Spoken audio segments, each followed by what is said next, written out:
Welcome back to the Stoic Tube. Betrayal in love cuts deep.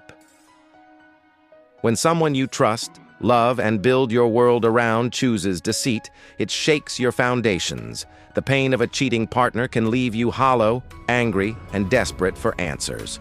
Yet, centuries ago, a group of thinkers discovered a method not just to endure emotional pain, but to transform it into strength. These were the Stoic Philosophers, masters of emotional control and resilience. Their teachings offer a timeless roadmap to reclaiming your power after heartbreak. 1. Understanding the Stoic view of pain. Stoicism, founded by Zeno of Citium around 300 BCE, teaches that suffering does not come from external events, but from our judgment of those events. Epictetus, one of the most influential Stoic teachers, famously said, "It's not what happens to you, but how you react to it that matters." When your partner cheats, your mind rushes to painful thoughts. I'm not enough.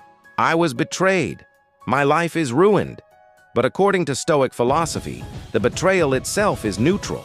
It's your interpretation that gives it emotional weight. This doesn't mean the act was morally acceptable. It means that your peace of mind shouldn't depend on another person's choices.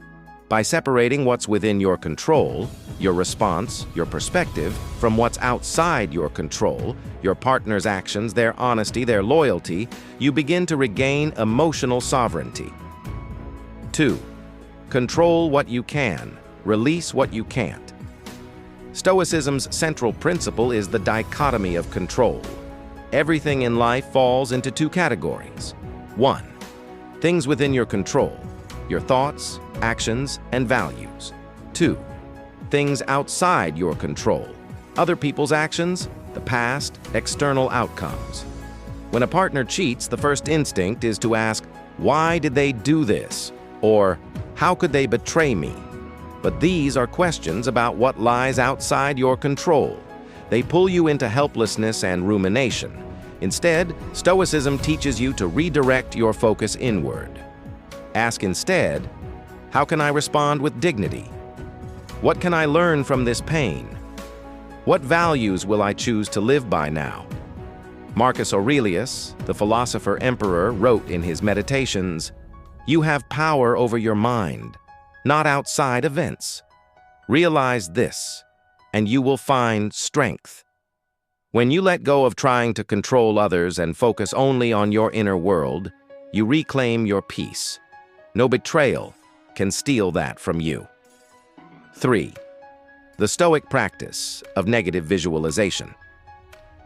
A surprising Stoic technique to heal from emotional pain is premeditatio malorum, or the premeditation of evils. It means visualizing worst-case scenarios, not to dwell in misery, but to build resilience.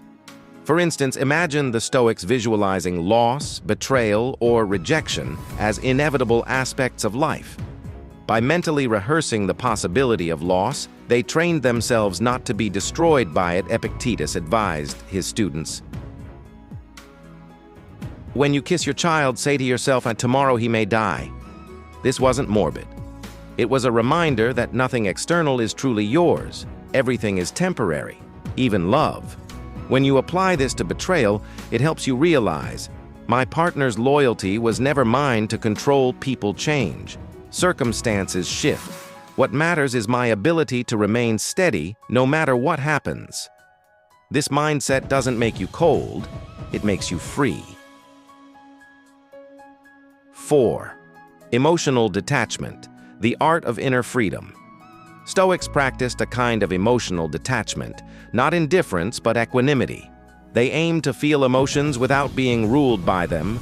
Seneca wrote, "We suffer more in imagination than in reality." After betrayal, most of your pain comes not from the act itself, but from reliving it in your mind, imagining conversations, replaying lies, and envisioning the unfaithful moments. Stoicism urges you to stop feeding those mental fires. A useful Stoic technique is viewing yourself from above, imagining you are observing your life from a higher perspective, as if you were a philosopher watching a play. From that vantage point, the pain is real, but not all-consuming. You begin to see that this is just one chapter in your larger human story, an opportunity to grow in strength and wisdom. 5. Turning betrayal into a teacher.